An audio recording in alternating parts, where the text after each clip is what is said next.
Bienvenidos a Geopolítica con Francisco Tudela. Los últimos días han sido días de esperanza y desilusión al mismo tiempo. Se esperaba un cese del fuego negociado en el Cairo con mediación egipcia entre Hamás e Israel. Había muchas esperanzas puestas en ese cese del fuego, pero las exigencias de Hamás han sido inaceptables para Israel y la realidad es que la operación planeada por las fuerzas de defensa de Israel se han llevado a cabo en Rafah, esa parte de Gaza que aún no había sido ocupada por el ejército israelí. Las operaciones en Rafah empezaron este 6 de mayo. El segundo tema, que es un tema que tiene una enorme importancia política para el mundo, es la toma de mando de Vladimir Putin, el presidente de Rusia, en su quinto mandato. Esto es, lleva 24 años en el poder y si completa el quinto mandato habrá estado 30 años en el poder. El solo hecho de la duración de su gobierno muestra su disonancia o diferencia con los gobiernos occidentales y lo que subyace en el fondo de la enemistad entre Occidente y Rusia. Con estos dos temas tan interesantes volvemos en unos instantes.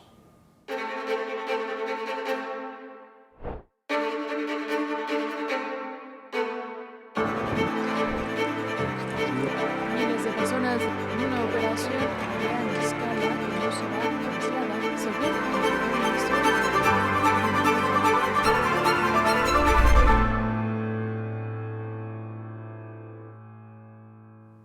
Como decíamos, la esperanza de un cese del fuego parece haberse extinguido.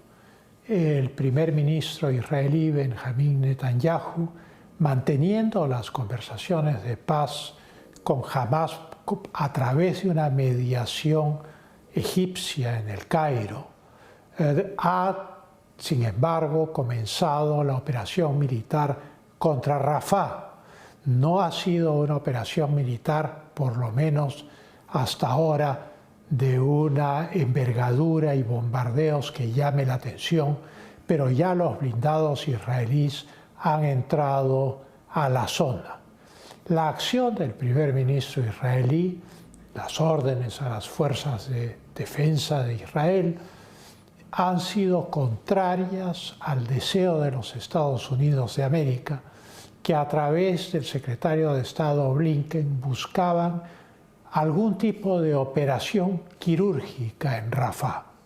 Tal vez en una guerra urbana sea muy difícil hacer operaciones quirúrgicas, como los propios norteamericanos lo descubrieron en otras oportunidades en el Medio Oriente.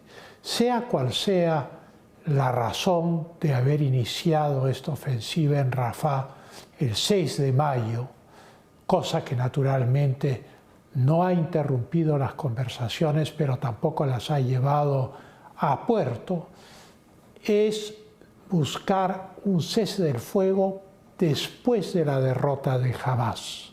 No darle a Hamás la oportunidad de que conserve sus milicias, ni la oportunidad de que siga siendo el gobierno de Gaza. La manifestación de ciertos sectores de la sociedad israelí han sido en contra. Hay sectores pacifistas, pero sobre todo sectores que simpatizan con las familias de los rehenes y las mismas familias de los rehenes que se han pronunciado en contra de la ofensiva en Rafah. Naturalmente, lo que ellos quieren es que haya un cese del fuego para que sus familiares puedan ser rescatados y puedan volver a sus hogares. Por otro lado, existen organizaciones dentro del partido de gobierno dentro del gabinete, existen miembros del gabinete y el mismo Netanyahu que se oponen a la idea de un cese de fuego sin la derrota de Hamás. Y también una organización que se llama Madres de Soldados de las Fuerzas de Defensa de Israel. Esta organización, que representa a soldados que están combatiendo, a soldados que han muerto en el combate, lo que quiere naturalmente es que la guerra culmine. Y la única manera de que la guerra culmine sin dejar una situación ambigua en Gaza es llevando la ofensiva de Rafah hasta sus últimos extremos. De tal manera que hay dos posiciones, además de la oposición de varios gobiernos occidentales y las manifestaciones en distintas capitales del mundo y en las universidades americanas, que representan una gran presión sobre el Estado de Israel y sobre su gobierno. El dilema de Netanyahu ha sido resuelto cortando el nudo gordiano. Por un lado, dijo que sí aceptaba los términos de Hamás, excepto el cese de la ofensiva en Rafah. Naturalmente, esto es una contradicción. O sea, si se aceptan los términos de Hamás, pues tiene que suspenderse la operación militar. Y si ésta se lleva a cabo, pues naturalmente no hay cese del fuego. Y esa es exactamente la situación actual. Las negociaciones continúan y evidentemente en algún momento se tiene la esperanza de que haya un intercambio no solamente de prisioneros, sino también de rehenes e incluso de cuerpos de combatientes que están en manos del enemigo. Con esa esperanza, la población de Israel y de Palestina continúan en este infierno que es la guerra de Gaza.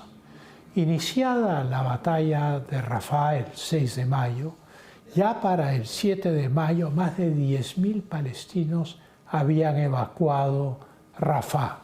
Esta gente pierde naturalmente al huir de la zona sus casas, pertenencias a las cuales volverán si es que queda algo y si es que pueden volver.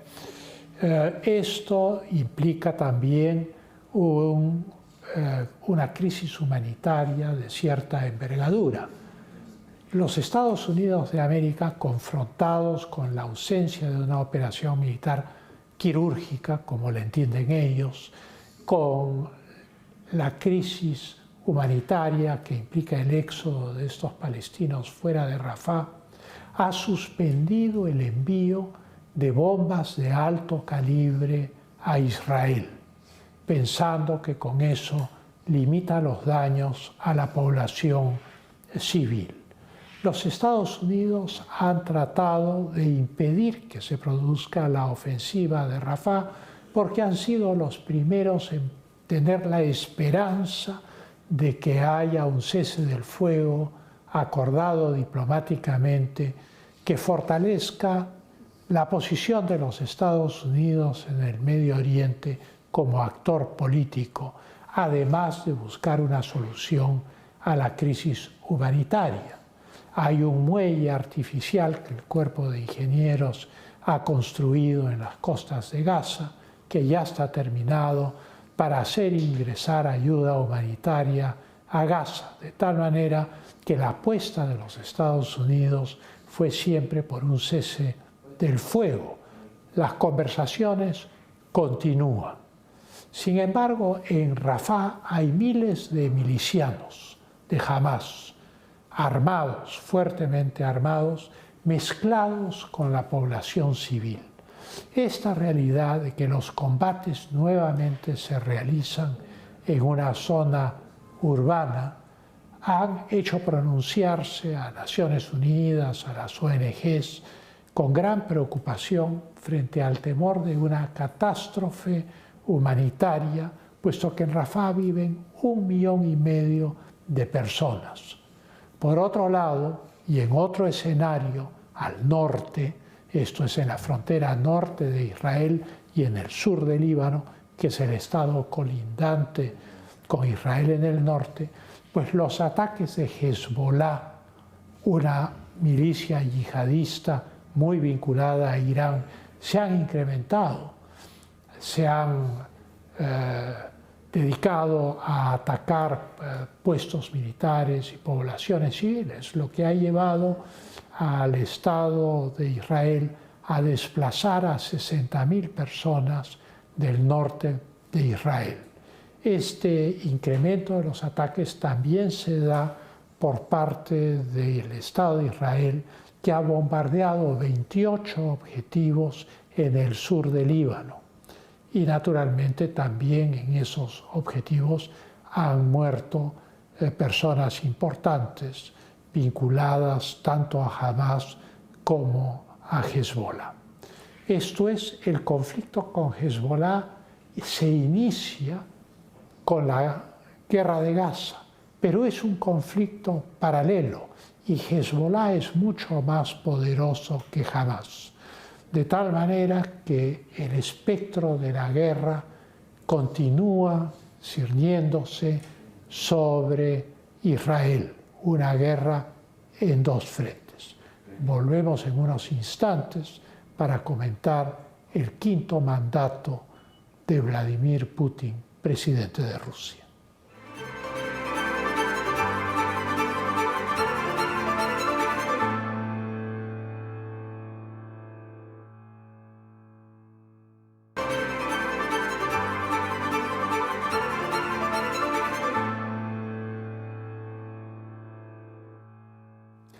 Vladimir Putin, el presidente de Rusia, ha iniciado su quinto mandato en una ceremonia austera en el Kremlin, pero realzada por la magnificencia del mismo Kremlin.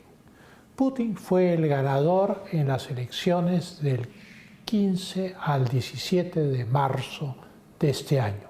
Obtuvo el 88.48% del voto. No se ha impugnado la elección, o sea, no ha sido una elección fraudulenta, pero hay las acusaciones de toda la vida de que hay control de los medios de comunicación. Esas acusaciones se han ejercido contra elecciones en varios países del mundo, puesto que evidentemente en el mundo de las redes, en el mundo digitalizado, en el mundo de la televisión, pues evidentemente quien controla los medios tiene un poder de influencia enorme sobre el electorado, sea esto en Rusia o en cualquier otra parte del mundo. El hecho es que ha iniciado Vladimir Putin contra la opinión de Occidente, con grandes críticos en Occidente, su quinto mandato. Este quinto mandato lo inicia después de estar 24 años en el poder. Y si culmina el mandato el 2030, habrá estado un tercio de siglo, 30 años en el poder. Esto es la duración del mandato. La duración de su estadía en el poder marca la enorme diferencia entre el sistema político ruso y el sistema político de Occidente, y es un punto de disensión. Rusia se organiza en un sistema mucho más vertical que el occidental, sin llegar a ser una dictadura. Esto es un Estado autoritario basado en un concepto que está expresado en los textos oficiales rusos, que se llama la vertical del poder. La vertical del poder es que los distintos sectores de la vida económica y de la vida pública de Rusia están vinculados al Kremlin directamente. Al mismo tiempo hay una Duma, hay un parlamento, hay distintos partidos y en algunos casos ocurren cosas sorprendentes, como el apoyo de hace unos 7 u 8 días del Partido Comunista de Rusia, archienemigo de Vladimir Putin, a la guerra de Ucrania que se está llevando a cabo y que el Partido Comunista de Rusia ha denominado una guerra contra el fascismo, siguiendo la línea del gobierno ruso. De tal manera que la estabilidad del gobierno de Vladimir Putin evidentemente es sólida. Ningún líder occidental ha asistido al cambio de bando, como es natural en un contexto de guerra. Sin embargo, Francia, Hungría y Eslovaquia han mandado embajadores especiales enviados para esta ceremonia en el Kremlin. Tal vez uno diría Hungría y Eslovaquia son países que no tienen una mala relación con Rusia, pero el hecho es que Francia es un miembro central en la Organización del Tratado del Atlántico Norte y de la Unión Europea, miembro fundador de la Unión Europea junto con Alemania. Y entonces Francia se ve que mantiene una baraja más abierta que la que mantiene Inglaterra o los Estados Unidos de América. Putin inició su discurso diciendo que se inclinaba ante el ejército ruso, o sea, rindiendo un homenaje al ejército ruso, y dijo que el país estaba unido en la dirección correcta, para añadir después: veo en esto una comprensión profunda de nuestros objetivos históricos comunes, una determinación de defender firmemente nuestros valores, la libertad y los intereses nacionales de Rusia. Esta afirmación, junto con los avances del ejército ruso en Ucrania, que presentan una coyuntura favorable al gobierno ruso, representan un quiebre con Occidente. Putin ha dicho que está dispuesto a conversar con Occidente, pero la realidad es que Occidente, que ha apoyado a Ucrania a brazo partido, pues no puede estar muy contento con este apoyo popular a Putin, con el quinto mandato y con los avances del ejército ruso en Ucrania. Si Vladimir Putin llega al año 2030 y completa sus 30 años de gobierno, habrá superado a Stalin en su dirección como líder absoluto de Rusia y habrá superado también a Catalina la Grande, la gobernante más longeva entre los zares en el siglo XVIII. Esto naturalmente tiene una importancia histórica porque en un tiempo tan largo se hacen muchas cosas y eso ha sido la realidad del gobierno de Vladimir Putin desde la guerra de Chechenia, pasando por la guerra de Georgia, la intervención en la guerra civil siria, la anexión de Crimea y el respaldo al Donbass y finalmente la guerra ruso-ucraniana a partir del año 2022. En su discurso ha afirmado que no rechaza conversar con Occidente, pero lo cierto es que este es el peor momento de la relación entre Rusia y los Estados Unidos de América desde la crisis de los misiles en Cuba en 1962, cuando los rusos colocaron misiles o lanzadores de misiles y tropas rusas en Cuba y enviaron misiles atómicos que el presidente Kennedy logró desviar y regresar a Rusia. Es el momento más frío de esta nueva Guerra Fría. Occidente ha abastecido a Ucrania con todo el armamento que tenía disponible en sus arsenales y ahora tiene que renovar sus arsenales. Pero el hecho es que Marte, el dios de la guerra, no le ha sido favorable a Ucrania después de 2 años de guerra, y si no hay una inyección masiva de dinero y armamento occidental para Ucrania, pues el panorama futuro es muy, muy difícil. Rusia mantiene, a diferencia de Occidente, una economía de guerra. Esto es, hay un esfuerzo de toda la economía de guerra para sostener el frente de batalla. Y esto implica utilizar grandes recursos para abastecer regularmente al ejército. Rusia, además, diciendo que son maniobras y ejercicios, ha iniciado el despliegue de sus armas nucleares tácticas. Esto, naturalmente, es una disuasión frente a las afirmaciones, por ejemplo, del presidente Macron de Francia, de que estaría dispuesto a colocar tropas en el terreno en Ucrania. Estas maniobras, evidentemente, de armas nucleares que lleva a cabo Vladimir Putin en la zona rusa adyacente a la frontera ucraniana, bielorrusa y finlandesa, representa naturalmente una presión sobre la OTAN. Para terminar este punto, Putin señaló en su discurso que Rusia debe ser autosuficiente y competitiva, promoviendo, dice él, un sistema de gobierno flexible y resistente para adaptarse a las nuevas circunstancias regionales y globales. Eso de autosuficiente y competitivo implica la exclusión de Europa Occidental y la exclusión de la economía de los Estados Unidos de América.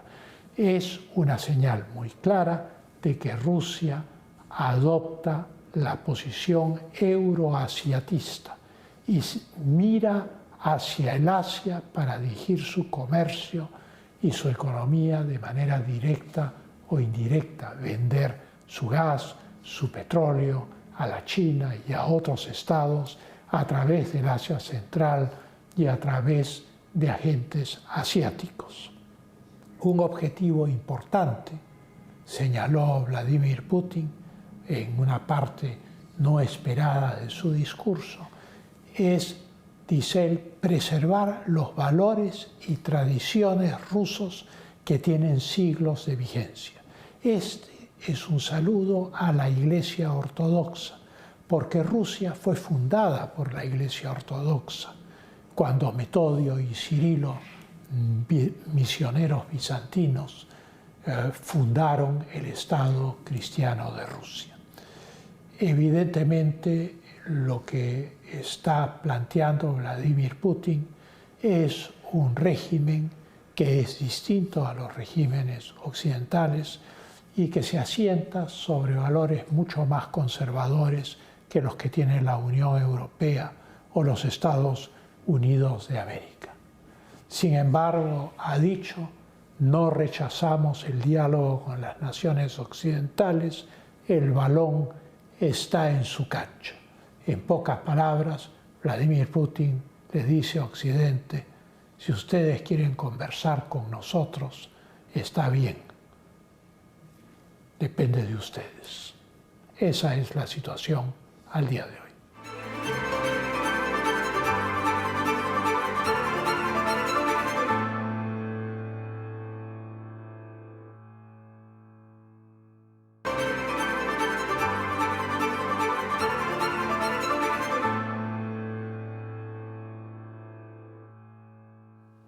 Hemos llegado a las conclusiones sobre la guerra de Gaza. Lo más importante es comprender que si hay un cese del fuego, lo más probable es que ese cese del fuego tenga lugar después del final de la operación que el Estado de Israel lleva a cabo en Rafah, puesto que los objetivos del Estado de Israel son destruir a las milicias de Hamás y evitar que Hamás vuelva a ser gobierno en Gaza.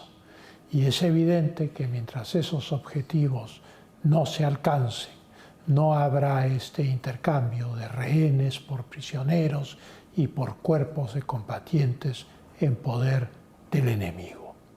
Lo más probable entonces es que la guerra continúe y que Hamás sea definitivamente expulsado de Rafah. Esto va a implicar una agonía terrible para la población civil y naturalmente una crisis humanitaria que va a tener que ser paliada en la medida en que se pueda en los días que vienen. Respecto a Rusia, es claro que hay que comprender que Rusia se ha alejado definitivamente de los valores tanto axiológicos, morales, como políticos que informan actualmente a las democracias occidentales.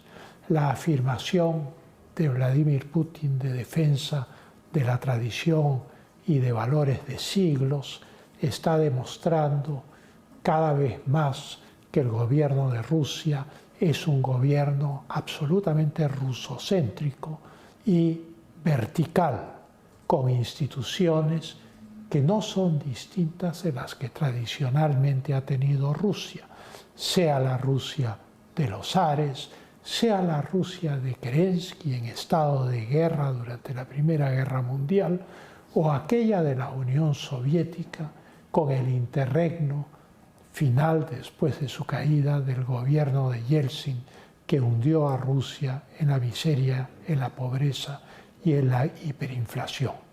Evidentemente, Vladimir Putin regresa a lo que podríamos llamar la tradición política rusa, y la tradición política rusa es inevitablemente muy distinta de la de Occidente. Muchas gracias y nos veremos en un próximo programa de Geopolítica con Francisco Tudela.